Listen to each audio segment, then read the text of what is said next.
I am done with success. The traditional notion of success to me is a recipe for endless suffering. And I have gotten here the hard way. I have gotten here after a lifetime of chasing achievement, being an achievement junkie, chasing success, having had actually in the traditional sense an incredible amount of success. I've had beautiful things happen to me that other people from the outside looking in would just be like, wow, I would love to have worked with those people. I would love to have been on that magazine cover. I would love to have gotten that book deal, X, Y, and Z. I would love to have worked at Google. I would love to be an entrepreneur. I would love to have built a multi-million-dollar company. These are things that from the outside looking in, traditionally, success is defined as doing these things, as making money and having a nice resume in life. And this is a bit of a rant here today because I need to let out this concept that has been sitting inside of me that I've been playing with and toying with and wrestling with, which is this traditional notion of success that I believe has not only created suffering for myself, but is responsible for most of the suffering that we see in our world. And when I say our world, it's typically the Western world, the world that is so obsessed with fame and fortune and success.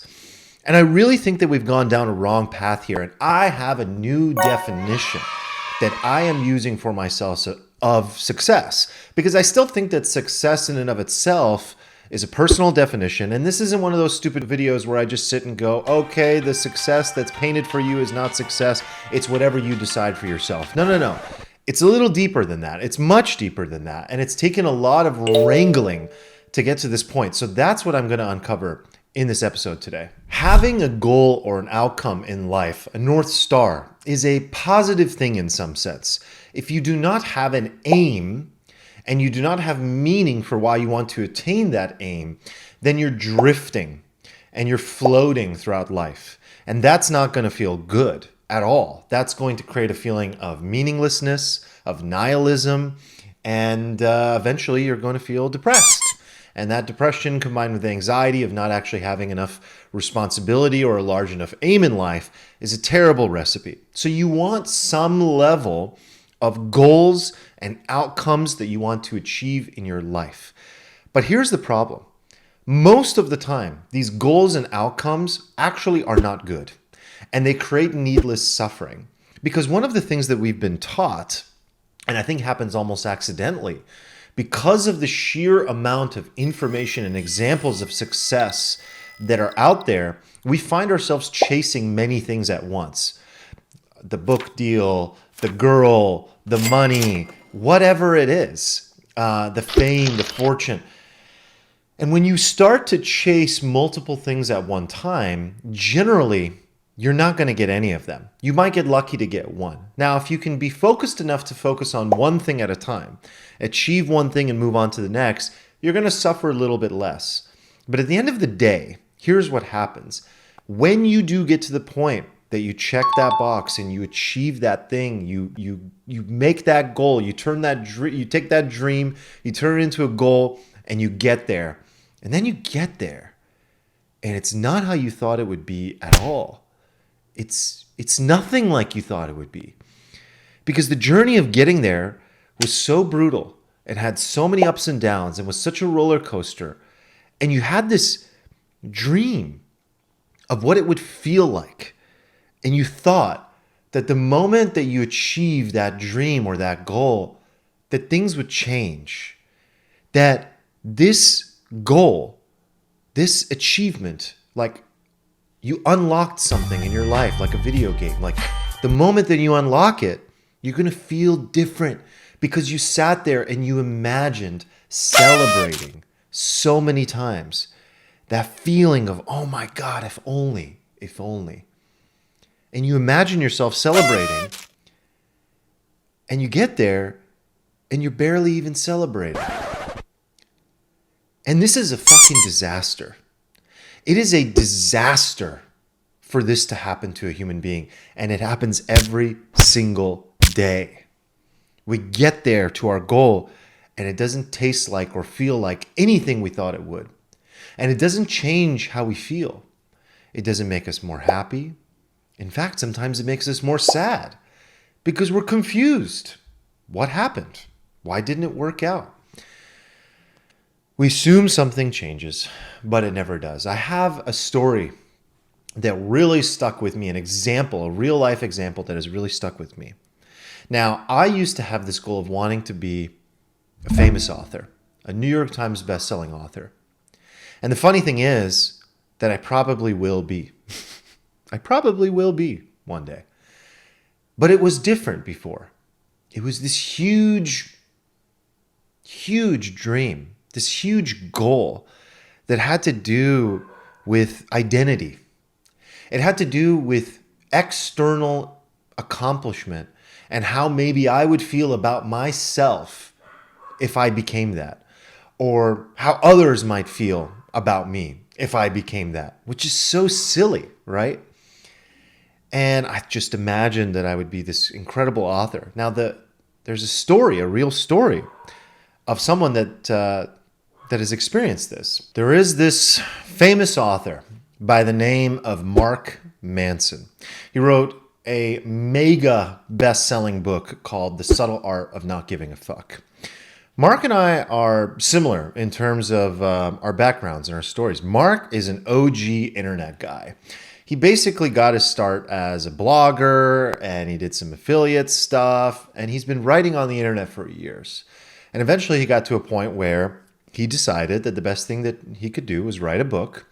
And a couple people nudged him in the right direction that ended up working out for him, which was to go the traditional publishing path, which in this case means you make less money per book, but there's a prestige factor and also the fact that your book really gets out there. It can really proliferate. They'll get it into different languages for you, get it all around the world, get it into bookstores, all that kind of stuff. I have separate episodes where I've talked about this stuff, right? That aside, Mark wrote this book, and every 5-7 years or so, there's a book that is just such a mega bestseller. I mean, millions of copies. This just happens once. It's literally the lottery. It's winning the lottery. He won the book lottery. And this book has sold millions of copies. Mark told a story in an interview.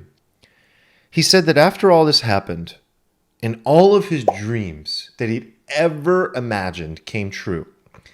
And not only what he imagined, but so many things came into his life beyond what he could ever imagine. You would think that a person who became that rich, that successful, and that famous, seemingly overnight, would be over the moon happy. Happiest guy in the room, right? Mark said that after all this happened, he was lost. He sat on his sofa the entire summer after the book came out and played Zelda, a video game, every single day. That story has stayed with me since that moment and really affected me and changed the way I started thinking about success, because I was like, I want what he wants. And the story I keep telling myself is that it'll be different for me. You've probably done the same thing. You look at someone and you go, I want what they want.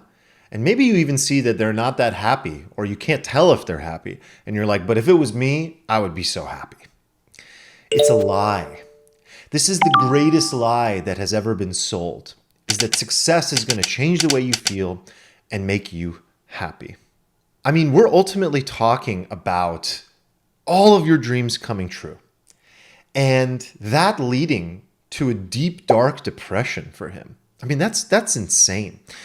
Ultimately, I think it is our unlimited desires, the things we want so desperately outside of ourselves, outside of the identity we've created for ourselves, outside of all of that, that creates the suffering. And it was Naval Ravikant, another person I really admire, who made this example in a different piece of content, in a different interview, where he said, A sick person who's in the hospital or at home, can't get out of bed. A sick person wants one thing: health, to feel better. And so when everything is stripped away from you, ultimately what you really just want is a good, healthy life. And yet here we are with our unlimited desires, and it just takes away from the moment, from who we are, from enjoying the journey.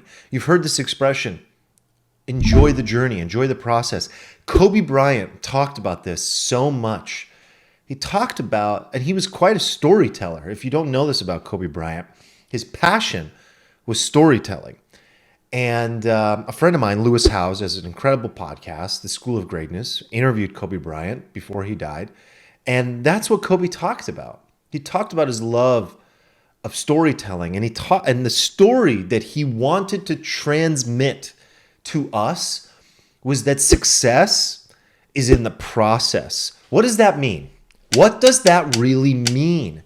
It's such a, trite thing to just say, enjoy the journey. It's all in the process. Enjoy the journey. What does that really mean? It means that the part that doesn't feel fun, which is the daily grind and the suffering, is the joy. That's the thing that should make you feel different and happy, like you've arrived. It's in the moment. It's in the present moment when you're stretching for the basketball game, when you're warming yourself up to sit down and write, when you're getting ready to go make that trade, whatever it is, when you wake up and you smell fresh wood chips and you're getting ready to carve a piece of furniture, when you go into the art studio and you smell that paint, when you spill paint all over yourself and you get frustrated, when you fuck up a painting and you get frustrated. That's the process. It's not when the painting sells for $10,000. That is not the joy. That is not what's going to make us happy. It is the spilled paint. It is the ruined canvas that needs to be the thing that we fall in love with. That's what it means to fall in love with the process. And that is the lie that is perpetuated on social media, in the media, in documentaries, is that it's the trophy that's going to make us happy, the championship ring that's going to make you happy, the piece of art being put up in the museum that's going to make you happy. That is a lie. And if there's one thing that I hope to transmit in this video, in this episode, it is, how can we stop living the lie and create joy now? Don't go down this path and this could be the defining moment in your life that you say, I'm not going to live that lie anymore. I'm not going to go down that path anymore of seeking things outside of myself. And instead, regardless of how much money is in my bank account, regardless of how difficult things are, regardless of how many achievements I've checked off, I am going to enjoy the shit out of this day, this journey. Perspective, perspective, perspective. Every single day. Gratitude, gratitude, gratitude. Every single day. Look, I am doing this. I'm in the motion of doing this. I am not perfect at it, but I'll tell you one thing. I was like a 3 out of 10 at this before. I'm like an 8 or 9 out of 10 at this now. It improves. Those moments come back though, don't get me wrong, where it's like, oh, if only I wish, if only I had that, I'd be happier. Guys, it will continue to happen, but you will get more mentally strong and you will create a new identity that falls in love with a different version, a different definition of success. One that doesn't require anyone outside of you to tell you that you're successful. That is pure joy. Remember, that external success or accomplishment or achievement, even if you achieve it, it's transient. You can't stay there forever. You're not the champion forever. It won't, maybe sure, it'll be an achievement in the record books. That's cool, but you won't stay there forever. You got to move on. It's transient and it won't feel as good as you think it will. Now, here's the secret to all of this. This is the part that so many people who have achieved incredible things are also trying to transmit in their message and in their storytelling. It's a secret though, because they know that you won't really get it until you get there. Until you fall in love with the process, you won't get this. Here's the secret. The byproduct of falling in love with the journey and the process is achievement. But guess what? Without attachment. You win the championships, you get the best customers, you become rich, the money follows. Right? Money doesn't lead, it follows. It follows when you follow your bliss. What would you do if money were no object? Can you answer that question? Famous question by my favorite philosopher, Alan Watts. What would you do if money were no object? It's a thought exercise. That's it. Don't take it so seriously. It's a thought exercise. When you arrive at that, typically the answer is not, I would write a bunch of best-selling books. No. You would write. You wouldn't be concerned if they were best-selling books. So that's what you would do. And the byproduct is that the ones that are good and marketed properly and the stars align and you do everything right become best-selling books. And some of them don't. And that's just the way it goes. Michael Jordan, how many shots did he miss? He talks about this all the time. How many failures did he have? If you watch The Last Dance, multiple failures in a row. He couldn't win the championship. He couldn't get through the playoffs, right? The documentary is what I'm referring to. Yes, he won all those rings, but he also lost many of them. And it's that byproduct of falling in love with the journey that gave him the opportunity to be this legend, this legendary, monstrous, out of this world, alien figure for the world. That's what it comes down to. And so ultimately what we have to do, as my note here says, is find peace with the process. It's peace. It's peace. Because the process is hard. It's really, really, really hard. So you have to accept it. You have to find peace with it. You have to become its friend. And in other words, as I like to say, you have to make the present moment your friend. You have to make life your friend. Because if you are in conflict with the present moment, if you are not at peace with the process, you are a conflict with the present. And if you are a conflict with the present, you are a conflict with life. That's no good. That's not going to feel good. And ultimately where we land is that there's a different success that's based on an internal alignment, an internal compass of who you really are instead of what you need to become. That internal compass is what guides your life. And then sure, you can have some goals, because without those goals, life is meaningless. You'll drift. But the goals are just a game. It's just a game. That's what I've been telling myself. And it's helping. It's working. It makes it all so much more enjoyable. And this entire process of what I'm doing here for you, by sharing this is it. This is me on the journey. I am doing this. I am going through this with you and sharing the things that I think you might be going through too. And I think I can save you some time. And I think some peace can be acquired and attained by shifting in such a subtle way from the external to the internal. And I'll end it with this because I think this is one of the most beautiful quotes. And as someone that thinks deeply about existence and life and tries to be tuned into it as much as possible, it really resonates with me, and I think it'll resonate with you. Every man has two lives. Every man and every woman. Man in the kingly sense, right? Every man has two lives. And the second one begins when he realizes he only has one. We have to stop drifting, we have to stop wasting, and we have to stop avoiding the reality that we only have one. Because the moment you realize you only have one, you'll stop taking it for granted. You'll stop creating suffering for yourself. And you come into the present and you make it your friend and you create an identity of confidence, a vision of yourself. You love yourself and you create a vision of yourself that gives you peace, where you fully enjoy this experience. That's the key. To be continued.